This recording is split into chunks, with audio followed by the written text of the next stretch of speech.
మనం అందరితో ఎంత ప్రేమగా ఉన్నా కొంతమంది మనం అవసరం లేదని వెళ్ళిపోతారు. మనం ఎంత తక్కువయ్యి ఒదిగి ఉన్నా వాళ్ళు మనల్ని పట్టించుకోకపోతే మనం వాళ్ళకి అవసరం లేదని అర్థం చేసుకోవాలి. మనల్ని కావాలనుకున్న వాళ్ళకి ఏదైనా చేయగలగాలి. మనం జీవితంలో ఇప్పటి వరకు ఏమేమి చేశామో ఆలోచించుకోవాలి. ప్రస్తుత కాలంలో అవసరం ఉంటేనే బంధాలైనా బంధుత్వాలైనా. ఒక శాస్త్రం ఉంది కదండి, వసుదేవుడు గాడిద కాళ్ళు పట్టుకున్నాడని. అంటే మనిషికి అవసరం ఏదైనా చేయిస్తుందండి.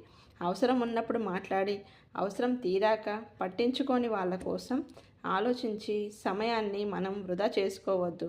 మన వాళ్ళు ఎవరు, పరై వాళ్ళు ఎవరు అని తెలుసుకొని దానికి తగ్గట్టు ఉండాలి. ఓకేనా ఫ్రెండ్స్, ఈ వీడియో మీకు ఎలా అనిపించిందో కామెంట్లో చెప్పండి. వీడియో నచ్చితే లైక్ చేయండి, షేర్ చేయండి, సబ్స్క్రైబ్ చేయండి ఫ్రెండ్స్. Thanks for watching.